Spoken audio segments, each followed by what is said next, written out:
அனைவருக்கும் வணக்கம். இன்னைக்கும் பிரம்ம சத்தியத்தை புரிந்து கொள்வதற்கான எட்டானதர் முயற்சி. இதுல நம்ம என்ன எடுத்துக்கலாம் அப்படின்னா, எல்லாருக்குமே நமக்கு என்ன ஒரு பெரிய விஷயம் அப்படின்னா, பிரம்ம உணர்வு மட்டுமே சத்தியம். மனம் என்பது அந்த பிரம்ம உணர்வை வெளிப்படுத்துகின்ற வெறும் கருவி மாத்திரம்தான். மனதால் வெளிப்படுத்துகின்ற உணர்வுகள் எல்லாம் உண்மையில் பிரம்ம உணர்வே தான் பொய்யாக வெளிப்பட்டுக் கொண்டிருக்கின்றதே தவிர அது உண்மை கிடையாது. சத்தியம் பிரம்ம உணர்வு மட்டுமே என்று நம்ம இந்த பிரம்ம சத்தியத்தை பேசும்போது இதுல நிறைய புரியல, இது எப்படி அப்படின்னு சொல்லிட்டு வாதங்கள் வருவதையும் அந்த வாதத்துக்கு உண்டான பிரதிவாதத்தையும் நம்ம பார்க்கலாம். இப்போ முதல்ல எங்க இருந்து ஆரம்பிச்சோம்? இந்த மனசு அப்படிங்கிறத பத்தி பேசும்போது அதை சொல்லிதான் ஆக வேண்டியது இருக்கு. டீப் ஸ்லீப்ல இருந்தே போயிடலாம். அப்போ ஆழ்ந்த உறக்கத்தில் ஒருவன் இருக்கிறானா இல்லையான்னு கேட்டா, யாரெல்லாம் மன உணர்வினை மனதால் வெளிப்படுத்துகின்ற அந்த பிரம்மத்தின் பொய் உணர்வினை அதவே சத்தியம் என்று நினைத்துக் கொண்டிருக்கிறார்களோ அவர்கள் ஆழ்ந்த உறக்கத்தில் நான் இல்லை என்று சொல்லுவார். சரியா? நல்லா புரிஞ்சுக்கோங்க. இந்த பிரம்ம சத்தியத்துல ட்ரூத் என்னன்னா, 2 உணர்வுலாம் கிடையாது. பிரம்ம உணர்வு மட்டும்தான் இருக்கு. ஆனா அது விதவிதமா வெளிப்படுவதற்கு மனம் என்ற கருவி அவசியப்படுகிறது. அப்ப இந்த மனம் என்ற கருவியை கொண்டு அந்த பிரம்ம உணர்வே விதவிதமாக வெளிப்படுகிறது அப்படிங்கிறது பிரம்ம சத்தியம். சரியா? இதுதான் நம்ம டெப்தா புரிஞ்சுக்க போறோம் இன்னைக்கு. இப்போ அந்த புரிதல் நமக்கு வரணும் அப்படின்னா, ஃபர்ஸ்ட் இந்த சத்தியம் புரியாதவர்கள் அப்படிங்கிறத நம்ம லிஸ்ட் அவுட் பண்ணிட்டு அவர்களுக்கு புரிய வைக்கிற மாதிரி நம்ம இதை இமேஜின் பண்ணாதான் முடியும். அப்ப இந்த சத்தியம் புரியாதவர்கள் யார் அப்படின்னா, இந்த மனதிலிருந்து வெளிப்படுகின்ற உணர்வை எல்லாம் உண்மை என்று நம்பிக்கொண்டிருக்கிறவர்களே அஞ்ஞானிகள் அப்படின்னுட்டும், இந்த கருவியை பயன்படுத்துகின்றவன் ஒருவன் இருக்கின்றான், அவனே பிரம்ம உணர்வான சத்திய உணர்வு அப்படிங்கிறதும் மறந்தவன் அஞ்ஞானி என்ற போர்வையில் அழைக்கப்படுகின்றான். சரியா? இப்ப அவன் தான் என்கிட்ட கேள்வி கேட்கிறான். ஆழ்ந்த உறக்கத்துல நான் எங்க இருக்கேன் அப்படின்னு கேட்கிறான். சரியா? இப்போ நான் இல்லை என்று அவன் மறுக்கின்றான். சரி, ஏன் மறுக்கின்றான்றதான் கேள்வி. ஏன்னா தெளிவா அவங்க கான்செப்ட்ல என்ன இருக்கு அப்படின்னா, மனதால் வெளிப்படுத்துகின்ற உணர்வை மட்டுமே உண்மை, வேற எதையும் நான் உண்மை என்று ஏற்றுக்கொள்ள மாட்டேன்கிற ஒரு வேஷத்துல அவங்க சிக்கிட்டாங்கன்னு வச்சுக்கோங்களேன். அப்ப மன உணர்வினை மட்டுமே அப்படின்னா ஆழ்ந்த உறக்கத்துல மனசே இல்ல, எக்ஸ்பிரஷனே இல்ல. இந்த மனம்ங்கிறது எக்ஸ்பிரசிங் டூல்னு சொன்னோம், வெளிப்படுத்தும் கருவி அப்படின்னு சொன்னோம். வெளிப்படுத்துற கருவி ஆஃப் ஆயிருக்கிற நேரம் தான் ஆழ்ந்த உறக்கம். அப்போ ஆழ்ந்த உறக்கம் வெளிப்படுத்தும் கருவி இல்லாத காரணத்தினால் நீயே இல்லை என்று நினைத்து விடுகிறாய். என்ன உன்னை பொறுத்த வரைக்கும் வெளிப்படுத்தி கருவிதானே நீ நினைச்சுக்கிட்ட, இந்த இதுல இருந்து வர்ற வெளிப்படுத்துற உணர்வு மட்டும்தானே நீ நினைச்சுக்கிட்டு இருக்க. அதனால நீ ஆழ்ந்த உறக்கத்தில் இல்லை என்று நீ மறுக்கின்றாயடா என்று நாம அவனுக்கு ஃபர்ஸ்ட் உணர்த்துறோம். உடனே அவன் நெக்ஸ்ட் கேட்கிறான், சரி அப்படியே விடு, நீ மனசுல இருந்து வர்ற உணர்வு மட்டும்தான் நீ நினைக்கிறதுனால இப்ப கேட்டுட்டு இருக்க. இப்ப மனம் வழியாக பேசிக் கொண்டிருக்கிறாயே, நான் எதையும் உணரவில்லை அப்படின்னு உன் மனசு வழியாக தான் எக்ஸ்பிரஸ் பண்ணிட்டு இருக்க. சரியா? இந்த மனசு வழியா எக்ஸ்பிரஸ் பண்ணிட்டு இருக்கிறது யாரு?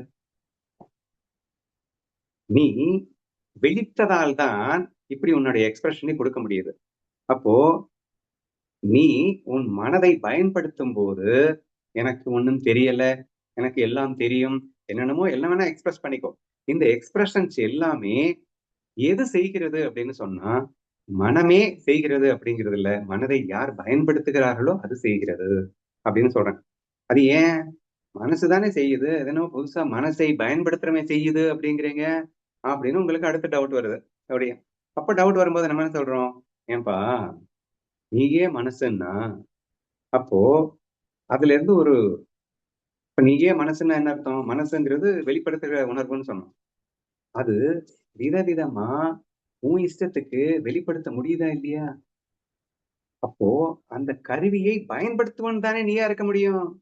அழுகிற, சிரிக்கிற, கோவப்படுற, சந்தோஷமா இருக்க, என்னமோ பண்ணிட்டு இருக்க, இது எல்லாமே இந்த மனதின் துணை கொண்டு செய்கிறாய். மனசு இருக்கும்போது மட்டும்தான் இந்த எல்லா உணர்வும் இருக்கு. ஆழ்ந்த உறக்கத்துல நீ இல்லவே இல்லைன்னு சொல்லிக்கிறது விடு. ஆனா இந்த டிஃபரெண்டான உணர்வுகளை நீ வெளிப்படுத்துற அப்படின்னு சொன்னா, ஒரு நேரத்துல அழுதுகிட்டு இருக்க நீனே அழுதது போதும் சிரிக்கலாம்னு நினைக்கிற. சிரிச்சிட்டு இருக்கிறது சிரிச்சது போதும்னு உன்னால மாற முடியுதா இல்லையா? கோவப்பட்டதுல இருந்து கோவத்துல இருந்து வெளியே வர முடியுதா இல்லையா? உன் உணர்வுகளை எல்லாம், உன் வெளிப்படுத்தும் உணர்வுகளை எல்லாம் உன்னால் மாற்றி அமைக்க முடிகிறதா இல்லையா?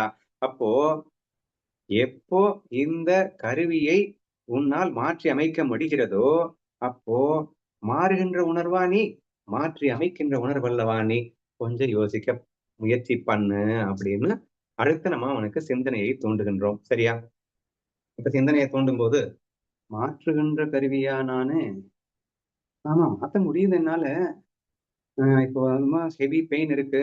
அந்த நேரத்துல என் மனச கொண்டு போயிட்டு வேற எனக்கு பிடிச்ச விஷயத்துல வச்சுட்டேன் அப்படின்னு சொன்னா, இந்த பெயின் எனக்கு தெரியல. அதுதான் எனக்கு தெரியுது. அப்போ இந்த வெளிப்படுத்தும் கருவி அப்படிங்கிறத வலிய வெளிப்படுத்த சொன்னா, வலிய வெளிப்படுத்திட்டு இருக்கு. இந்த வலி எனக்கு வேண்டாம், வேற ஒண்ணு வெளிப்படுத்து அப்படின்னு நான் நெனச்ச உடனே, இந்த தாட்ஸ மாத்துன உடனே, வெளிப்படுத்தும் கருவி, வெளிப்படுத்தும் கருவின்னா என்னமோ நெனச்சிடாதீங்க. எண்ணங்கள் அப்படிங்கிறது தான் மனசு. அதுதான் வெளிப்படுத்துகின்ற கருவி. சரியா? இந்த எண்ணங்கள் தான் இந்த பிரம்ம உணர்வ விதவிதமா வெளிப்படுத்தக்கூடிய ஒரு இன்ஸ்ட்ருமெண்ட். சரியா? ஆனா, அந்த தூக்கத்துல எண்ணங்களே இல்ல.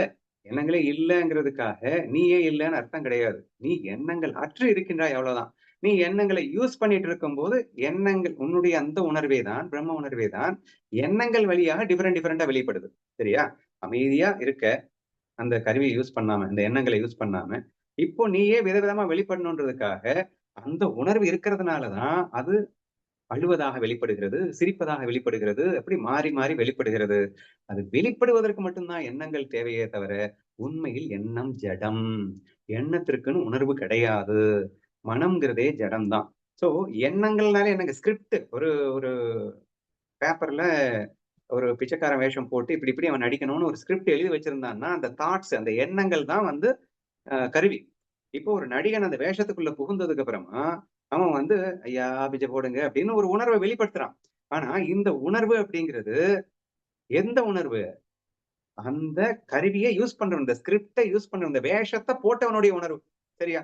அப்போ இந்த வேஷம் அப்படிங்கிறது தான் இங்கே பொய். அதாவது வெளிப்படுத்துகின்ற உணர்வாக இருக்கின்றது. வேஷத்த மனசுன்னு வச்சுக்கோங்க, எண்ணங்கள்னு வச்சுக்கோங்க. தாட்ஸ் ஸ்கிரிப்ட்ன்னு வச்சுக்கோங்க. அப்போ இது டிஃபரெண்டா வெளிப்படுத்துது. ஆனா இது வெளிப்படுத்துகின்றதெல்லாம் நீ உண்மைன்னு நினைக்கணும்னு அவசியம் இல்ல. உண்மையில இருக்கிறது அந்த நடிகன் உணர்வு மட்டும்தான் அல்லது பிரம்ம உணர்வு மட்டும்தான். இந்த மனம் எனும் கருவியைக் கொண்டு, வேஷம் என்னும் கருவியைக் கொண்டு விதவிதமாக வெளிப்பட்டுக் கொண்டிருக்கின்றதப்பா. இதை உணர்ந்து கொள்ள முயற்சித்தால், ஆழ்ந்த உறக்கத்தில் வெளிப்படாமல் இருக்கின்றாய். விழித்தவுடன் நீ வெளிப்பட்டு டிஃபரெண்டாக நீ உன்னை வெளிப்படுத்திக் கொள்கிறாய் என்று புரிந்து கொள்ள முயற்சிக்க மாட்டாயா? என்ற இந்த ஆழமான உண்மைய நம்ம வச்சோம். வச்சதுக்கு அப்புறம் உடனே புரிஞ்சிருமா என்ன? அடுத்து நிறைய சந்தேகங்கள் வருகிறது. அந்த சந்தேகங்கள் என்னென்ன தொடர்ந்தது அப்படின்னா, இங்க பாருங்க, இந்த நடிப்பு உதாரணத்த வச்சு இந்த ஊர ஏமாத்துறதெல்லாம் எனக்கு வேணாம். நடிப்புல ரேப் பண்ற மாரி அவ நடிப்பா. ஆனா எக்ஸ்பிரஷன் மட்டும் தான் அங்க காட்டுவா. உண்மையில ரேப்பே நடக்காதுல்லங்க. அதே மாரி ரூ. 1,00,000 லாட்டரில விழுந்தா மாதிரி, அவன் வந்து எனக்கு ரூ. 1,00,000 லாட்டரில விழுந்துச்சுன்னு சந்தோஷம் பண்ற மாரி ஒரு எக்ஸ்பிரஷன காட்டுவான். உண்மையிலேயே அங்க 1,00,000 விழுந்ததா என்ன? இந்த நடிப்பு உதாரணத்தெல்லாம் வேணா அதெல்லாம் வேலைக்கு ஆகாது. ஆனா ரியல் லைஃப்ல நிஜமாவே ரேப் பண்ணிடுவானுங்க. நிஜமாவே எனக்கு லட்சக்கணக்குல விழுமுங்க. அதனால என்னுடைய எக்ஸ்பிரஷன் அப்படிங்கிறது பொய்ன்னு எப்படி சொல்லுவேங்க? சோ தேர்ஃபோர் இதை நீங்கள் அந்த நடிகர் உதாரணத்தை வைத்தெல்லாம் நீங்க மேட்ச் பண்ணக்கூடாது. எனக்கு வேற மாரி எக்ஸாம்பிள் சொல்லி புரிய வைங்க என்று சொல்லி உதாரணத்தை அவனே கேட்கிறான். எப்படி கேட்கிறான்னா, "எப்பா நான் போயிட்டு ஒரு பந்தியில சாப்பிட போனேன். பயங்கர காரமா ஒரு பதார்த்தம் வந்தது. அப்புறம் பயங்கர இனிப்பா ஒரு பதார்த்தம் வந்தது. அப்புறம் பயங்கர கசப்பா ஒரு பதார்த்தம் வந்தது. இப்படி நான் டிஃபரெண்டான அனுபவங்களை நான் பெற்றேன். அப்ப பார்த்தீங்கன்னா, இனிப்பு வரும்போது என் முகத்துல ஒரு எக்ஸ்பிரஷன் வந்தது. காரம் சாப்பிடும்போது அப்படின்னு சொல்லிட்டு ஒரு பயங்கரமான எக்ஸ்பிரஷன். கசப்பு இந்த புளிப்பு சாப்பிடும்போது பாருங்க மூஞ்சியெல்லாம் சொருகுது. அப்படின்னு சொல்லிட்டு ஒரு டிஃபரெண்டான எக்ஸ்பிரஷன். இப்படி என்னுடைய எக்ஸ்பிரஷன் வந்து டிஃபரெண்டா இருந்தது. ஆனா, அந்த எக்ஸ்பிரஷன் வந்து அது வெறும் எக்ஸ்பிரஷனு. அது பொய்யி. நீ வந்து பிரம்ம உணர்வு மட்டும் தான். அந்த பிரம்ம உணர்வு சும்மா நாச்சுக்கும் எக்ஸ்பிரஸ் பண்ணிட்டு இருக்கு.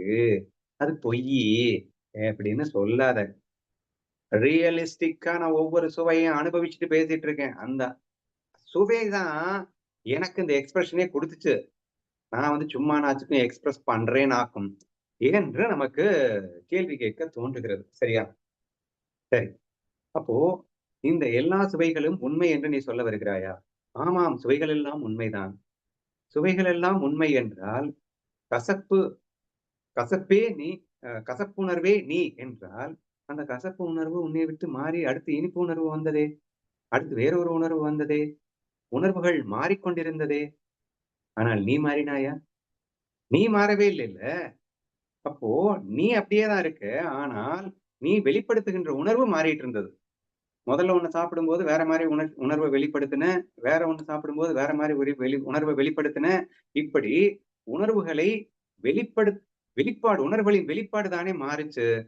ஆனா உணர்வே அதுவே நான் அப்படின்னு கசப்பே நான்னா, நீ கடைசி வரைக்கும் சாகுற வரைக்கும் கசப்ப மட்டும் தான் நீ ஃபீல் பண்ணிட்டு இருக்கணும். உன்னால மாற முடியாது. மாத்த முடியுது அப்படின்னு சொல்ற. இங்க எகெயின் அதுதான் நான் சொல்ல வரேன். உன் உணர்வுகளை நீ மாற்றுகின்றாய். கொஞ்ச நேரம் கழிச்சு அந்த காரணம் தெரியல. சாப்பிடும்போது தெரிஞ்சது. அதுக்கப்புறம் தெரியல. அப்படின்னா, அந்த கான்ஸ்டன்ட் உணர்வு, பிரம்ம உணர்வு அப்படியே தான் இருக்கு. அது வெளிப்படும்போது, அந்த மாரி வெளிப்பட்ட மாதிரி தெரிஞ்சது. வெளிப்படாதப்போ திருப்பி வந்து ஒண்ணுமே இல்லாம தெரியுது. இப்ப இது கான்ஸ்டன்ட்டா இருந்துகிட்டே தானே இருக்கு. அப்ப இதுதானே உண்மை. மாறிக்கொண்டிருக்கின்ற அந்த விஷயத்தை உண்மை என்று எப்படிப்பா சொல்லுவ? மாறிடுச்சுன்னாலே அவுட் தானப்பா. அது பெர்மனன்ட்டா இல்லைல்ல. ஆதலால் சொல்லுகின்றேன். அது வந்து நீ வந்து புரிஞ்சுக்கோ. அது வந்து உண்மை அல்ல என்று புரிந்து கொள். அப்போ இது வெறும் எக்ஸ்பிரஷன்னே புரிஞ்சுக்கோ. எப்படி வந்து ரியல் லைஃப்ல நடிகன் வந்து ஆ ரேப் பண்ற சீன்ல வந்து சும்மானாச்சுக்கும் எக்ஸ்பிரஸ் பண்றான் அப்படின்னு சொன்னோமோ, அந்த மாதிரி இங்கேயும் வந்து வெறும் எக்ஸ்பிரஷன் தானே தவிர அது உண்மை இல்ல என்ற ஒரு கேள்வியை நாம் சொல்லும்போது, அதை நம்ம ஏற்றுக்கொள்ள முடியாதுன்னு அழகா நீங்க வாதிடலாம். எப்படி வாதிடலாம் அப்படின்னா, "ஏய்யா, அங்க வந்து நடிகைக்கு ரேப்பே நடக்கல. அது வெறும் ஆக்டிங்கு. அங்க வெறும் எக்ஸ்பிரஷன்னு சொன்னா அது எல்லாருக்கும் புரியும். நான் ரியல் லைஃப்ப பத்தி பேசிட்டு இருக்கேன். நீ வந்து ரியல் லைஃப்பயே புரிஞ்சுக்காம நீ மறுபடியும் சொன்னதையே சொல்லிட்டு இருக்க அப்படின்னு சொல்லலாம். அப்போ இப்போ உங்களுக்கு என்ன நான் என்ன ப்ரூவ் பண்ண வேண்டியது இருக்குன்னா, ஒருத்தன் பயங்கர வலி வேதனையில வந்து என்கிட்ட கேட்கிறான். ஏய்யா வலி வேதனையில நான் செத்து சுண்ணாம்பு ஆயிட்டு இருக்கேன். நான் இந்த வலி வேதனைய எக்ஸ்பிரஸ் பண்ணிட்டு இருக்கேன் அப்படிங்கிற. வலிக்கிறதுனால தானே இந்த எக்ஸ்பிரஷனே வருது.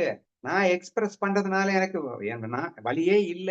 நான் சும்மானாச்சுக்கும் எக்ஸ்பிரஸ் பண்றேன் அப்படின்னு லூசுத்தனமா பேசிட்டு இருக்கியே என்று இந்த கேள்வி என்னிடம் வரும்போது, சரி 1 ஹவருக்கு முன்னாடி இந்த வலி இருந்ததா? இல்ல. சரி. டெய்லி வலி எப்படி இருக்கு? அது சில நேரம் இருக்குங்க, சில நேரம் இல்லாம இருக்குங்க. திடீர்னு பயங்கரமா வருதுங்க, அப்புறம் போகுதுங்க என்று சொல்லுகின்றாய். அப்போ அந்த வலியே நீ என்றால், வலி உண்மை என்றால், இப்ப உங்க பாஷையில அந்த வலி உண்மை. உண்மையிலே வலிக்குதுன்னு சொல்றேன். வலி உண்மை என்றால், உண்மை என்றாலுக்கு உண்மைக்கு டெஃபினிஷன் என்ன? சாஸ்வதமானது, நிரந்தரமானதுன்னு அர்த்தம். அப்ப அந்த வேதனை உண்மை அப்படின்னுட்டீங்கன்னா, அது நிரந்தரமா இருந்ததா? நிரந்தரமா இல்ல. போயிடுச்சு. அப்ப அது பொய் தானே! அப்போ மேஜிக் ஷோல என்னென்னமோ காட்டுறான்.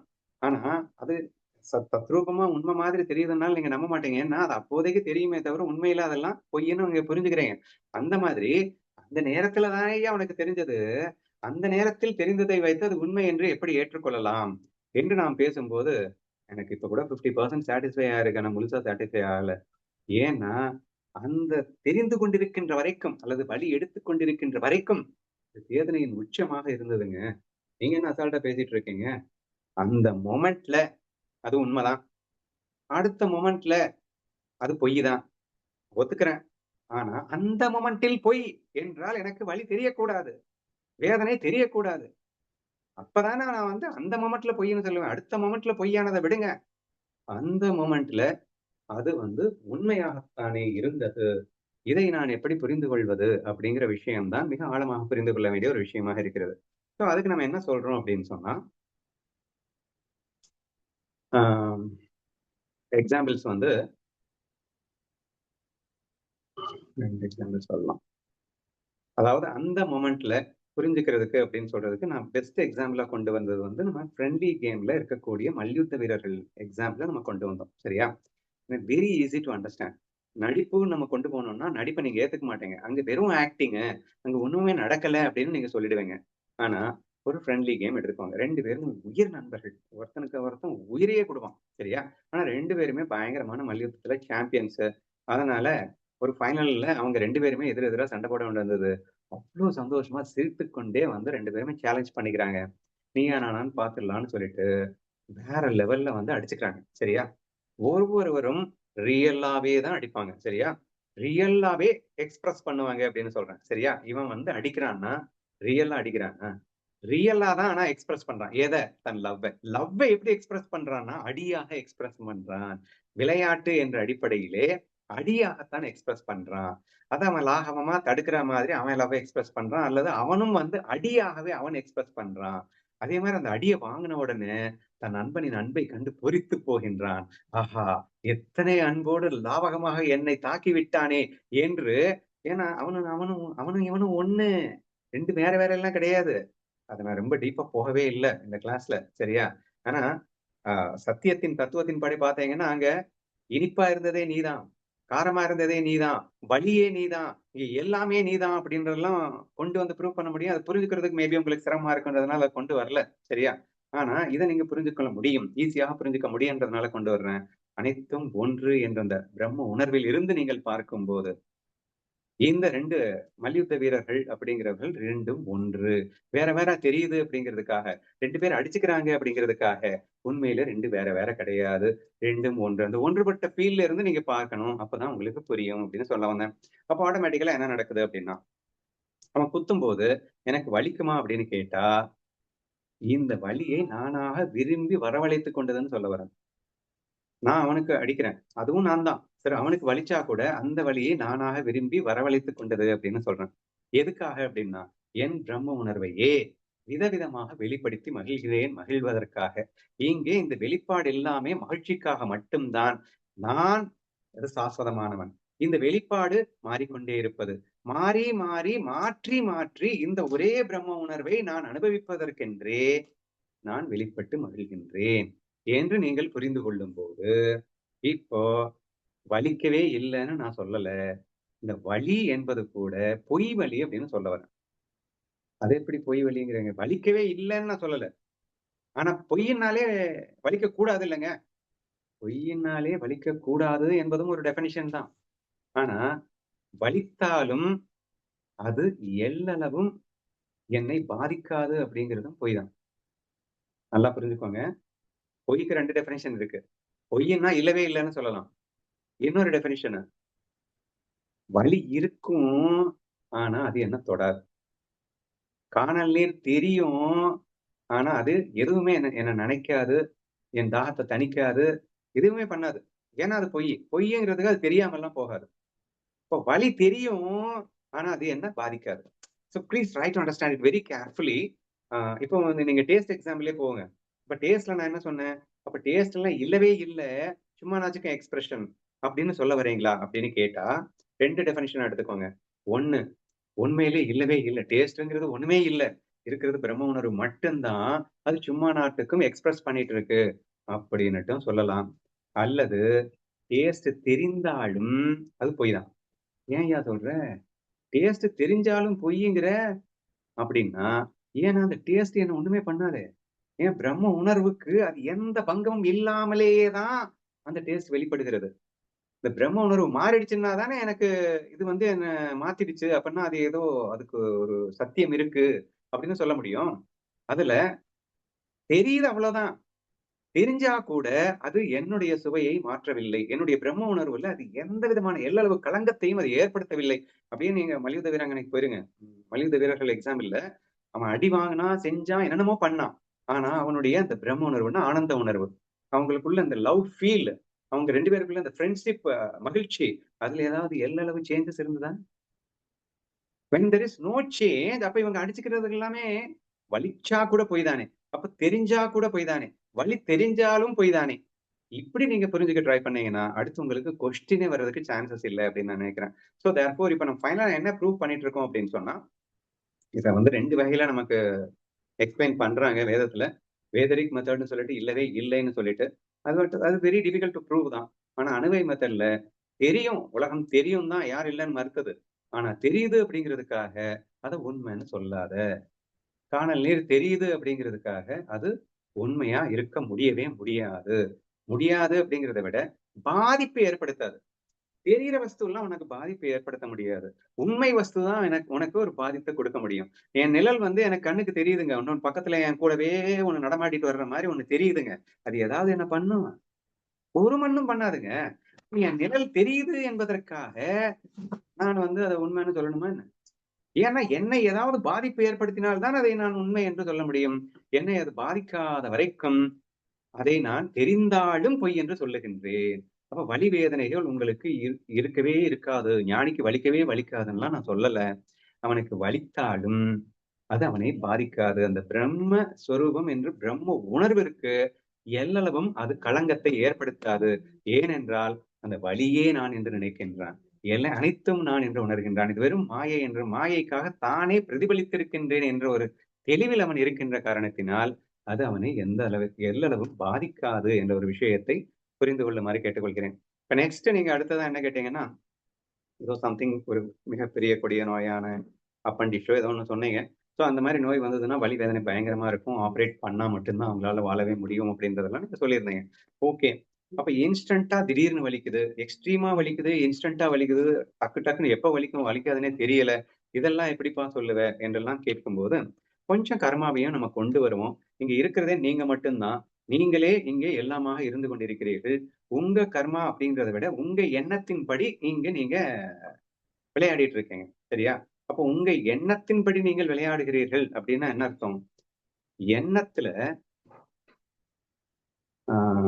இன்னும் yet another good எக்ஸாம்பிளுங்க. இமேஜினேட்டிவ் வேர்ல்ட் அப்படின்னு ஒண்ணு போங்க. சரியா? இமேஜினேட்டிவ் வேர்ல்டு இருக்காங்க. இமேஜினேட்டிவ் வேர்ல்டு இருக்கு. அப்போ நீங்க வந்து திடீர்னு அமெரிக்காவுக்கு போற மாதிரி கற்பனை பண்றீங்க. அங்க இருக்கக்கூடிய ஹை ஃபைல் லக்ஸுரியஸ் திங்ஸ் எல்லாம் வந்து பயங்கரமா அனுபவிக்கிற மாதிரி எல்லாம் நீங்க கற்பனை பண்ணி எல்லாத்தையும் என்ஜாய் பண்ணுங்க. சரியா? இப்போ நீங்க கேட்கலாம் என்கிட்ட, ஏன்பா நான் என்னம்மா கற்பனை வரல. நிறைய பேர் சொல்லுவாங்க, ரியல் வேர்ல்டு எக்ஸ்பீரியன்ஸ் எனக்கு கொடுத்ததை விட எனக்கு இமேஜினேட்டிவ் வேர்ல்டு பயங்கரமா எக்ஸ்பீரியன்ஸ் கொடுத்துச்சு அப்படின்னு சொல்றதை கேள்விப்பட்டிருக்கீங்களா? இன்ஃபேக்ட் ஒரு எக்ஸாம்பிளுக்காக நான் சொல்றேன். சைக்காலஜிஸ்ட் என்ன ப்ரூவ் பண்ணிருக்காங்க அப்படின்னு சொன்னா, இந்த செக்ஸுவல் பிளஷர் அப்படின்னு இருக்கு இல்லையா, தாம்பத்திய உறவு பிளஷர், இது ரியலா இருக்கிறத விட கற்பனையில அதிகமா இருக்குன்னு ரிசர்ச் எடுத்து கண்டுபிடிச்சிருக்காங்க. சரியா? நிறைய பேர் ரிசர்ச் எடுத்திருக்காங்க. இவன் கற்பனை பண்ணும்போது அதையே அனுபவிக்கிறான், நிஜமா அனுபவிக்கிறான். ஆனா கற்பனையில நிஜமா இருக்கிறத விட அதிகமா சுகத்தை அனுபவிச்சதா வந்து நிறைய பேர் வந்து லிஸ்ட் அவுட் பண்ணியிருக்காங்க என்ற ஒரு ரிசர்ச் சொல்லுது. இதெல்லாம் எதை இண்டிகேட் பண்ணுது? நான் இது எதுக்காக சொல்லிட்டு இருக்கேன் அப்படின்னா, அப்போ அந்த கற்பனை உலகத்தில் அவன் அனுபவித்தது சுகத்தை அனுபவிச்சான். நீங்க வந்து இங்க வேதனையை சொல்லிட்டு இருக்கீங்க. எனக்கு வர்ற வேதனை நிஜமாவே வேதனைப்பட்டுட்டு இருக்கேன்னு சொல்லிட்டு இருக்கேன். அதை பொய்யுங்கிற அப்படின்னா, இமேஜினேட்டிவ் வேர்ல்ட்ல அவன் பயங்கரமான சுகத்தை அனுபவிச்சுட்டு இருக்கான்ல. நான் நிஜமாவே சுகத்தை அனுபவிச்சுட்டு இருக்கேன். அதை போய் பொய்யுங்கிற அப்படின்னா பொய்ன்னு தானங்க சொல்லணும். உங்கள் எண்ணத்தின் துணை கொண்டு உங்களுடைய எக்ஸ்பிரஷன் எபிலிட்டியை கொண்டு நீங்கள் உண்மை போல் அனுபவித்தீர்கள் என்பதற்காக அது உண்மையாகி விடுமா? ரியலிஸ்டிக்கா நீங்க பெர்ஃபார்ம் பண்ணிட்டா மட்டும் அது உண்மையாகிடுமா? ஒரு சிவாஜி கணேசன் நடிப்புல வந்து கிளிசரனே இல்லாம அழுதுருவானா. அவன் வந்து ரியலிஸ்டிக்காவே அந்த அந்த ஸ்கிரீனுக்குள்ள அந்த கேரக்டருக்குள்ள இம்மர்ஸ் ஆயிட்டு அப்படியே பெர்ஃபார்ம் பண்ணுவானா. அப்படியே பெர்ஃபார்ம் பண்ணும்போது ஆட்டோமேட்டிக்கா அவனுக்கு கண்ணுல இருந்து தண்ணி எல்லாம் கொட்டுமா. அப்படிங்கிறதுக்காக அது உண்மையாயிடுமா? அகெயின் உங்களுடைய அந்த சிவாஜி கணேசனுடைய பிரம்ம உணர்வே தான்.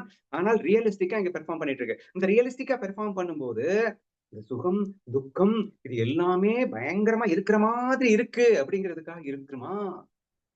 யோசிச்சு பாருங்க நீங்களே. சரியா? These are the best examples to prove that எனக்கு தெரியுதுங்க, தெரியுங்க, யாரும் இல்லங்கிற. வலிக்குதுங்க, வலிக்குங்க, யாரும் இல்லன்னு சொன்னா. உங்களுடைய இமேஜினேட்டிவ் வேர்ல்ட்ல பயங்கர சுகமத்த அனுபவிச்சீங்க தான். யார் இல்லன்னு சொன்னது? அதே மாதிரி இமேஜினேட்டிவ் வேர்ல்ட்ல துக்கத்த சொல்லணுமா? ஒண்ணுமே எவனாவது வந்து நாளைக்கு நான் உன்னை கொன்னுட போறேன்டான்னு சொல்லிட்டு போயிடுவான். ஐயோ வந்துருவானோ, கொன்னுடுவானோ, அப்படி வந்துருவானோ, இப்படி வந்துருவானோன்னு பார்த்தா பயந்து ஸ்ட்ரெஸ் டிப்ரஷன்லாம் என்ன நினைச்சிட்டு இருக்கீங்க? லூசு பயங்களாட்டம் வெறித்தனமா தன் மனச கற்பனைகளை ஓட்டுவது பயவிதமான பயமுறுத்தும் கற்பனைகளை ஓட்டி கன்ஃபியூசிங் கற்பனைகளை ஓட்டி அவன் பயந்து செத்து சுண்ணாம்பாகி உண்மையாக அதெல்லாம். ஏங்க நீயா உன் கற்பனையில உன் இஷ்டத்துக்கு ஓட்டிட்டு நீ சுகத்தையும் அனுபவிக்கிற துக்கத்தையும் அனுபவிக்கிற அப்படிங்கிறதுக்காக எங்க எவ்வளவு துக்கப்படுறேன்னு தெரியுமா அப்படின்னு ஒரு டிப்ரெஷன்ல இருக்கவன் ஸ்ட்ரெஸ்ல இருக்கவன் சொல்லிட்டு இருக்கான். ஆனா உனக்கு தான் தெரியும் பாவம் அவனுக்கு அவன் துக்கத்தை அனுபவிக்கவே இல்லையே. ஆனா துக்கம்னு பேசிட்டு இருக்கான். சொல்லுவியா இல்லையா? நான் ஒரு ஹாலுசினேஷன் பேஷண்ட் நான் உங்ககிட்ட சொல்லியிருக்கேன்னு நினைக்கிறேன். நான் கார்ல இருக்கும்போது ஒருத்தர் வந்தாரு. அவர் வந்து ஒரு ஸ்ட்ரெஸ் அவருக்கு என்னன்னா அவர் வந்து சொல்றாரு, ஏங்க எப்படியோ நான் உங்ககிட்ட தப்பிச்சு வந்துட்டேங்க. என்னங்க ஆச்சு? வீட்ல இருந்து கிளம்புனேன்னா, பின் லாடன் வந்து ஹெலிகாப்டர்ல என்ன வந்து தொரத்திக்கிட்டே வந்தான். நான் அப்படியே வந்து இந்த வீடு, அந்த வீடு, அந்த மரம், இந்த மரம்ன்னு மறைஞ்சு, மறைஞ்சு அவன் கண்ல படாம தப்பிச்சு எப்படியோ உள்ள வந்துட்டேன். அப்படின்னு வந்து அவன் சொன்னான். சரியா? ரியலிஸ்டிக்கா பேசிட்டு இருக்கான். என்னது அமெரிக்காவ அடிச்ச ட்வின் டவர் பின் லாடன் இவன தொரத்திட்டு வந்தானாம். சரியா? சரி. இப்போ உங்களுக்கும் எனக்கும் அவன் பாவம் அவன் கற்பனையில தவறு தவறா தன்னையே கற்பனை பண்ணிக்கொண்டு, தன்னையே வருத்திக் கொண்டிருக்கின்றான்னு உங்களுக்கு எனக்கும் தெரியும். அவனுக்கு தெரியுமா? அவன் ரியலா ஃபீல் பண்ணி பேசிட்டு இருக்கான். நான் என்ன வேதனையில இருக்கேன் தெரியுமாங்க?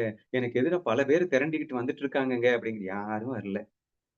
யாரும் அவனுக்கு எதிரா செயல்படல. ஆனா இப்படி பயத்துல, ஸ்ட்ரெஸ்ல புலம்புறத கேள்விப்பட்டிருக்கீங்களா? இல்லையா? அவன் வந்து உன்ட்ட சொல்றான். நான் என் வேதனைய போய் பொய்யுங்கிறியே லூசா நீ? அவன் உங்ககிட்ட கேட்பான். இதுக்கும் உங்க வேதனைக்கும் என்னங்க பெரிய டிஃபரன்ஸ் இருக்கு? அப்போ தன் மனதால் அவன் ஏற்படுத்திக் கொண்டது தானே. இப்ப நான் என்ன சொல்ல வரேன்னா, உங்க கர்ம வினையினால் நீங்கள் ஏற்படுத்திக் கொண்டது தானே அந்த வலி, வேதனை. உங்க தாட் இல்லாம இறைவன் அவனா ஆட்டுறானா? உன் தாட்ட மட்டும் தானே அவன் ஆட்டுறான்.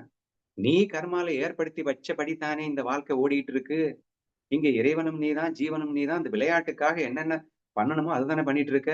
நான் கீழ இறங்கி பேசிட்டு இருக்கேன். மாயையிலேயே பேசிட்டு இருக்கேன். அப்போ உன்னுடைய தாட்டு தானப்பா. அப்ப தாட்டு மாயேன்னு புரிஞ்சுகிட்டேன்னா, தாட்ட வச்சு சந்தோஷமா அனுபவிச்சுட்டு போ. யார் வேணாங்கிறா? ஆனா அந்த சந்தோஷமும் உண்மை இல்ல. கற்பனை உலகத்த நீ அனுபவிக்கும்போது, அது உண்மை நெனைச்சா அனுபவிக்கிற. பொய்ன்னு நெனைச்சுக்கிட்டு ஆனாலும் அனுபவிக்கிறல்ல, அனுபவிச்சுட்டு போ. யார் வேண்டாங்கிறா? பட் அத ஏன் பொய் உண்மைன்னு சொல்லிட்டு இருக்க? சத்தியம் என்றால் அது பிரம்ம உணர்வு மட்டும் தான். அதிஷ்டான உணர்வு மட்டும் தான். கற்பனைக்கு காரணமாக இருக்கின்ற ஒன்று. அந்த கற்பனை அப்படிங்கிற அந்த மெஷின மனச பயன்படுத்துறவன் தான் அந்த பிரம்ம உணர்வு. யூசர் தான் அந்த பிரம்ம உணர்வு. இதற்கு எந்த பங்கமும், எந்த பாதிப்பும் வராதுங்க. இ ஆனா இவனே இந்த டூல்ல இருந்து இவன் யூஸ் பண்ணிட்டு, இந்த டூலே நான் இதுல போய் சிக்கிட்டு, "ஐயய்யோ! அழுதுட்டு இருக்கேன். ஐயய்யோ! அழுதுட்டு இருக்கேன்னு" சொன்னா, it is not a truth actually. பொய்யை உண்மை என்று நம்பியதால் அழுது கொண்டிருக்கின்றான். ஆனால் உண்மையா அது? வலி வேதனைகள் உண்மையா அது? இப்ப மென்டல் பெயின் எப்படியோ அதுதானங்க பிசிக்கல் பெயினும் கூட. என்ன நீங்க மேபி சொல்லலாம், "நான் எந்த தப்பும் பண்ணலையே. நானா கற்பனை பண்ணலையே." கற்பனை இப்ப பண்ணலங்க. எப்போ பண்ணதோ தானங்க வரும். உங்க கற்பனை இல்லாம உங்களுக்கு எதுவுமே வராதுங்கிறத நெறைய வீடியோஸ்ல ப்ரூவ் பண்ணிட்டோமா இல்லையா? அப்ப your thought is your experience அப்படிங்கிற அந்த அடிப்படையில பார்த்தா கூட, எவ்வளவு பெரிய வேதனைகள் வந்தாலும், நீங்க சொன்ன மாரி அப்பெண்டிஸ் ஆப்பரேஷன் மாரி பெரிய பெரிய ஆப்பரேஷன் நடக்கணும்னு இருந்தாலும் வரும். வரத்தான் செய்யும். பட் எல்லாமே உங்க தாட்டோட ரிஃப்ளெக்ஷன் தான் அது. அப்படிங்கிறத நீங்க புரிஞ்சுக்கணும். 2வது இது எல்லாம் நான் அனுபவிக்கிறதுக்காகவேன்னு புரிஞ்சுக்கணும். எப்படி ஃப்ரெண்ட்லி கேம்ல வந்து அடி, குத்து எல்லாம் வந்தது தான். ஆனா, அது எல்லாமே வெறும் தோற்றமாகத்தான் இருக்கும். அது என் பிரம்ம உணர்வ டச் பண்ண முடியவே முடியாது. அந்த அன்பு உணர்வு அப்படிங்கிறது, நீயா விரும்பி ஏற்படுத்திக் கொண்டது இந்த அடிகளையும், உதைகளையும். நீ அன்புல இருக்கிற வரைக்கும், பிரம்ம உணர்வுல இருக்கிற வரைக்கும், அந்த பிரம்ம உணர்வே நான்னு புரிஞ்சுட்டு இருக்கிற வரைக்கும், இந்த எக்ஸ்பிரசிங் டூல்ஸ்ல இருந்து வெளிப்படுகின்ற இந்த எல்லா உணர்வுமே, நீ அத ஆனந்தமா ரசிக்கிறதுக்காகத்தான் நீ இருக்கின்றாய். அது சாட்சியா இருந்து வேணா ரசிச்சுட்டு இருப்பியே தவிர, அந்த உணர்வுக்கு என்னய்யா ஆகப்போகுது? அந்த உணர்வு இருக்கிறதுனால தானய்யா இந்த டூல்ல பட்டு அது டிஃபரெண்டா எக்ஸ்பிரஸ் ஆகுது. நீ எக்ஸ்பிரஸ் பண்றதே நீ மகிழ்ச்சியாக இருப்பதற்காகத்தானே! நீ மகிழ்வதற்காகத்தானே உன் மனதை நீ பயன்படுத்துகின்ற. உன் மனசு ஒண்ணு இருக்கு. எதுக்காக இருக்கு? அப்போ ஒரு நடிகன் வந்து வேஷம் போட்டு போறான். எதுக்காக போறான்? தன்னுடைய ஒரே உணர்வை டிஃபரெண்டா எக்ஸ்பிரஸ் பண்ணி என்ஜாய் பண்றதுக்காக போறான். அப்ப அந்த எக்ஸ்பிரஷன்ல எவ்வளவு வேதனைகள் இருக்கும், சுகங்கள் இருக்கும், துக்கங்கள் இருக்கும். ஆனா அது எல்லாமே சுகமா தானே இருக்கும். ஏன்னா அந்த பிரம்ம உணர்வே தானே அங்கே டிஃபரெண்டா எக்ஸ்பிரஸ் ஆயிட்டு இருக்கு. அங்க புதுசா ஏதாவது இருக்கா? அங்க ஒண்ணுமே இல்லங்க. அங்க எதுவுமே இல்லை என்று நான் சொல்ல வருகின்றேன். அப்போ உங்களுக்கு வலி எனக்கு பயங்கரமா இருக்கு. என்ன ரியலிஸ்டிக்கா பெர்ஃபார்ம் பண்ணிட்டு இருக்கேன்னு சந்தோஷப்படுறா. சிவாஜி கணேசன் வந்து நிஜமாவே வந்து அழுகுறான் அப்டின்னா, நிஜமாலேலாம் அழல. ரியலிஸ்டிக்கா பெர்ஃபார்ம் பண்றான். உங்களுக்கு வலி, வேதனை எனக்கு பயங்கரமா நிஜமாவே தெரியுதுன்னா, ரியலிஸ்டிக்கா பெர்ஃபார்ம் பண்ற. இமேஜினேட்டிவ் வேர்ல்ட்ல அவன் ரியலிஸ்டிக்காவே செக்சுவல் பிளஷர் அனுபவிக்கலையா? அந்த மாரி நீ பெயின்ஃபுல் பிளஷர ரியலிஸ்டிக்கா அனுபவிக்கிற. ஆனா மாய தானங்க. கற்பனை வேர்ல்ட்ல நீ வந்து சுகத்த அனுபவிச்சது மாயன்னா, இந்த வேர்ல்டுல நீ அனுபவிக்கிற வலி, வேதனையும் எண்ணத்தால் உருவானது தானே. எக்ஸ்பிரஷன் டூலால் உருவான அத்தனை அனுபவமும் பொய் தானே. புரிதல் இருந்தா எல்லாமே மகிழ்ச்சி தானங்க. ஆனா அது இல்லாம உண்மைன்னு நம்பிட்ட அப்டின்னா, எல்லாமே நரகமா மாறிடுது. ஜஸ்ட் அந்த ஒன் லைன் மாயான்ற தெளிவு நமக்கு இருக்கணும். அது பிரம்மம் நான்னு புரிஞ்சுக்கிட்டீங்கன்னா, அது எல்லாமே மாயன்னு ஆட்டோமேட்டிக்கா புரியும். மாயைன்னு உண்மைன்னு நம்பிட்டு இருக்கிற வரைக்கும் நீங்க பிரம்மத்த உணரவே முடியாது. என்ற இந்த உண்மைகளை எல்லாம் நான் ஆழமாக புரிந்து கொண்டால், பிரம்மம் சத்தியம், இந்த ஜகத் நான் பிரம்மமாக இருந்து கொண்டு நித்தியையாக சும்மா நாச்சுக்கும் வெளிப்படுத்துகின்ற உணர்வுகள் தான். அப்போ மனதில்ன்றது எக்ஸ்பிரஸிங் டூல். எக்கச்சக்கமான உணர்வுகள் வரும் தான். இருக்கும் தான். உங்களுக்கு கோபமே வரக்கூடாதுன்னு சொல்லல. பயமே வரக்கூடாதுன்னு சொல்லல. வரட்டுங்க. ஆனா பிரம்ம உணர்வு வெளிப்படுத்துகின்ற உணர்வு இது. நான் பிரம்ம உணர்வு. இது நான் மகிழ்வதற்கு நான் டிஃபரெண்டா மகிழ்வதற்கென்றே டிஃபரெண்ட் உணர்வுகளை இங்கே வெளிப்படுத்திக் கொண்டிருக்கின்றேன் என்று அந்த சத்தியம் உங்களுக்கு உணர்ந்து விட்டால், அப்ப நீங்க என்னது இது நானா பண்றது இருக்கட்டுங்க, எனக்கு தானா நடக்குதுங்க. உங்களுக்கு தானா நடக்குதுங்கிறது ஒண்ணுமே கிடையாது. இன்னொரு வீடியோல நான் ப்ரூவ் பண்ணிட்டு இருக்கேன். உங்களுக்கு நடப்பதும் உன் எண்ணமே, நீ செய்வதும் உன் எண்ணமே. இங்கே இறைவன் என்பவன் ஆட்டுபவனாக மட்டுமே இருக்கின்றான். அவனா பார்த்து உனக்கு இப்படி பண்ணணும் அப்படி பண்ணணும் யாரும் எதுவும் பண்றதில்ல. உனக்கு என்ன நல்லது நடந்தாலும் கெட்டது நடந்தாலும் நன்றும் தீதும் பிறர் தரவாரா. அப்ப எல்லாமே நீயாகத்தான் ஏற்படுத்திக் கொள்ளுகின்றாய் என்ற அந்த கர்ம வினையின் அடிப்படையில் பார்த்தால் கூட இங்கே நீங்கள் பிரம்ம உணர்வாக இருந்து கொண்டு உங்கள் மன உணர்வு என்ற இந்த எண்ணங்களால் ஆயிரம் உணர்வுகளை வெளிப்படுத்தினாலும் அது பிரம்ம உணர்வே. அந்த பிரம்ம உணர்வே விதவிதமாக வெளிப்பட்டு மகிழ்வதற்கென்றே இப்படியெல்லாம் இங்கே அரங்கேறிக் கொண்டிருக்கின்றது. இதுவே சத்தியம் என்று புரிந்து கொள்ள முயற்சிப்போம். சுதா, எல்லாம் சொல்லிட்டேனா? ஏதாவது பாயிண்ட்ஸ் மிஸ் பண்ணிட்டேனா? ஓகேண்ணா, எல்லாம் புரிஞ்சதுண்ணா, சொல்லிட்டீங்கண்ணா. என்னது, நான் இவ்வளவு நேரம் ரெக்கார்டே பண்ணலையா? ரெக்கார்ட் பண்ணிட்டு தான் இருக்கீங்க. Okay okay.